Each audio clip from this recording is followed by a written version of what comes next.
வணக்கம்.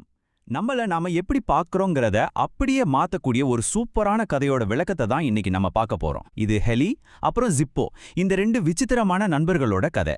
இது ஏதோ சாதாரண கற்பனை கதை கிடையாதுங்க. நம்ம வாழ்க்கையில அடிக்கடி நடக்கிற தேவையற்ற ஒப்பீடுகளுக்கும் அதிகப்படியான போட்டி மனப்பான்மைக்கும் ஒரு அருமையான தீர்வு. சரி, வாங்க நேரடியா நம்ம கதைக்குள்ள போகலாம். ஆனா கதைக்குள்ள போறதுக்கு முன்னாடி ஒரு நிமிஷம் இதை யோசிச்சு பாருங்க.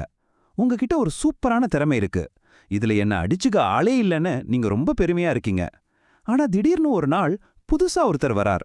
நீங்க ரொம்ப கஷ்டப்பட்டு செய்யற அதே விஷயத்த எந்த ஒரு சிரமமும் இல்லாம உங்களை விட பல 100 மடங்கு வேகமா அசால்ட்டா செஞ்சு முடிச்சிடுறார். அப்போ உங்களுக்கு எப்படி இருக்கும்? அந்த ஒரு ஏமாற்றம், அந்த ஒரு போட்டி உணர்வு, அங்கிருந்து தான் நம்ம கதையே ஆரம்பிக்குது. முதல்ல நம்ம கதையோட ஹீரோவை உங்களுக்கு அறிமுகப்படுத்துறேன். இவனோட பேரு ஹேலி. பேருக்கேத்த மாதிரி இவன் ஒரு அழகான பளபளக்கிற சிவப்பு நிற ஹெலிகாப்டர். எப்பவுமே ரொம்ப சுறுசுறுப்பா செம கான்ஃபிடென்ட்டா இருப்பான். ஆனா அவன்கிட்ட சின்னதா ஒரு மைனஸ். தன்னை பத்தி கொஞ்சம் அதிகமாவே பெருமைப்படுவான். அவனோட திறமையை பத்தி எப்பவுமே ரொம்ப பெருமையா பேசிக்கிற பழக்கம் அவனுக்கு இருந்துச்சு.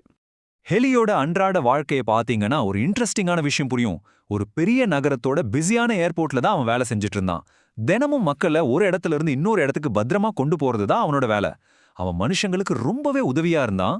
ஆனா அவனுக்கு நிஜமாவே பெருமை தந்தது இந்த உதவிகள் கிடையாது, அவனோட அசுர வேகம்தான். இந்த வானத்துல என்னை விட வேகமா பறக்க யாராலே முடியாதுன்னு அவன் ரொம்ப ஸ்ட்ராங்கா நம்பினான்.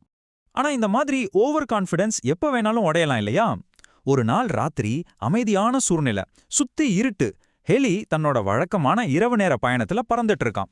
திடீர்னு யாருமே எதிர்பார்க்காத வகையில அடர்ந்த மேகங்களுக்கு நடுவுல இருந்து கலர் கலரா விசித்திரமான விளக்குகள் மின்ன ஆரம்பிச்சது. அது ஒரு பறக்கும் தட்டு, ஆமாங்க, ஒரு யுஎஃப்ஓ. அது நேரா வந்து நம்ம ஹெலிக்கு முன்னாடி நின்னுச்சு. அதுல இருந்து ஜிப்போ அப்படிங்கிற ஒரு ஏலியன் வெளியே வந்துச்சு. இவங்க 2 பேருக்கும் இடையில தோற்றத்துல மட்டும் இல்லைங்க, பறக்கிற விதத்திலையும் ஒரு பெரிய வித்தியாசம் இருந்துச்சு. பூமியை சேர்ந்த ஹெலிக்கு விண்வெளியிலேந்து வந்த அந்த யுஎஃப்ஓவை பார்த்ததும் அப்படியே ஆச்சரியத்துல பேச்சே வரல. நீ யாரு? உனக்கு பறக்க ப்ரொப்பெல்லர்கள், அதாவது அந்த மேல சுத்துற இறக்கங்களே இல்லையே, அப்புறம் எப்படி பறக்கறன்னு கேட்டான். அதுக்கு ஜிப்போ ரொம்ப கூலா சிரிச்சுக்கிட்டே, நான் வேற கிரகத்திலிருந்து வர்றேன், எனக்கு பறக்க உன்ன மாதிரி இறக்கங்கள்லாம் தேவையே இல்ல, நான் காந்த விசைய, அதாவது மேக்னெட்டிக் பவரை வச்சு பறப்பேன்னு சொல்லுச்சு. இத கேட்டதும் ஹெலிக்கு முதல்ல குழப்பம், அப்புறம் அதுவே மெதுவா பொறாமையா மாறிடுச்சு. என்னது, இறக்கைகளே இல்லாம பறக்க முடியுமா? அதுவும் என்னை விட சூப்பராவா? நான் அவனோட ஈகோ பயங்கரமா ஹர்ட் ஆயிடுச்சு. உடனே கொஞ்சம் கூட யோசிக்காம கொஞ்சம் திமிராவே ஒரு சவால் விட்டான். அப்படியா, அப்போ என் கூட ஒரு ஸ்பீட் ரேஸ்க்கு வரியா? யாரு வேகமா பறக்கறான்னு பாத்துடலான்னு சவால் விட்டான். ஹெலியோட இந்த சவால ஜிப்போ எந்த தயக்கமும் இல்லாம ரொம்ப சாதாரணமா சிரிச்சுக்கிட்டே ஏத்துக்குச்சு.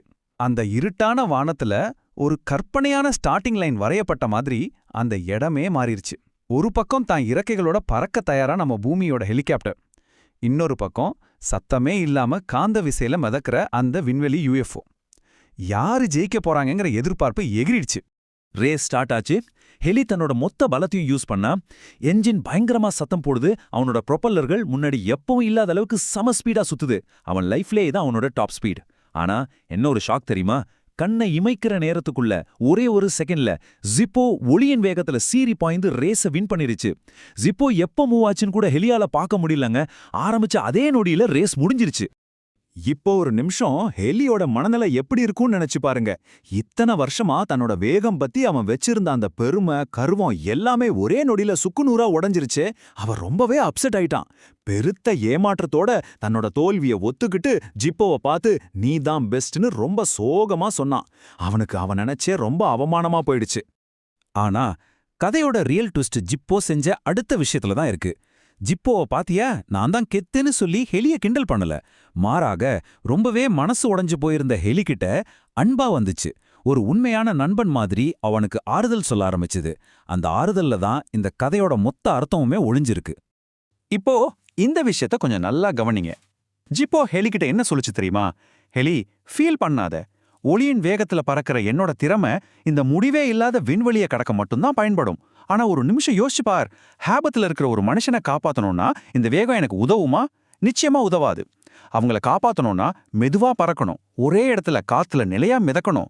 அந்த ஹோவரிங் பவர், அதாவது ஒரே இடத்துல மிதக்கிற அந்த அப்பாரமான திறமை உன்கிட்ட மட்டும்தான் இருக்கு, அது என்கிட்ட கிடையாதுன்னு சொல்லுச்சு. கடைசியா ஜிப்போ சொன்ன அந்த ஒரு வரி இருக்கு பாருங்க, அது ரொம்பவே அற்புதமானது. இந்த உலகத்துல ஒவ்வொருத்தருக்கும் ஒரு தனித்திறமை இருக்கு. இந்த வார்த்தைகளை கேட்ட உடனே ஹெலியோட முகத்துல இருந்த சோகம் எல்லாம் அப்படியே காணாம போயிடுச்சு. தன்னோட உண்மையான மதிப்பு என்ன, தன்னோட பலம் என்னங்கறத அவன் முழுசா புரிஞ்சுக்கிட்டான். தன்னோட பலவீனம்னு அவன் நினைச்சதுதான் அவனுக்கான பிரத்யேகமான பலம்னு உணர்ந்தான். அவனோட ஈகோ எல்லாம் அழிஞ்சு ஒரு பெரிய தெளிவு கிடைச்சது. அன்னையிலிருந்து முற்றிலும் வேற வேற திறமைகள் இருக்கிற ஹெலியும் ஜிப்போவும் பிரிக்க முடியாத பெஸ்ட் ஃப்ரெண்ட்ஸ் ஆயிட்டாங்க. இந்த கதையிலிருந்து நாம கத்துக்க வேண்டிய மிக முக்கியமான பாடம் இதுதான். நம்மளை எக்காரணத்து கொண்டும் மத்தவங்களோட ஒப்பிடவே கூடாதுங்க. ஒவ்வொருத்தருக்கும் அவங்களுக்கான ஒரு தனித்துவமான திறமையும் சிறப்பும் கண்டிப்பா இருக்கும். ஒரு மீனை மரம் ஏற சொல்லியோ இல்ல ஒரு பறவையை நீந்த சொல்லியோ நாம எப்படி ஒப்பிட முடியாதோ அதே மாதிரி தான் இதுவும். ஹெலிக்கும் ஜிப்போவுக்கும் இருந்த மாதிரி நமக்கான ஃபீல்டும் நமக்கான திறமையும் முற்றிலும் வேற வேறங்கிறத நம்ம புரிஞ்சுக்கணும். தேவையில்லாத ஒப்பீடு நம்ம சந்தோஷத்தை மொத்தமா திருடிடும். கடைசியா உங்ககிட்ட ஒரு கேள்வி.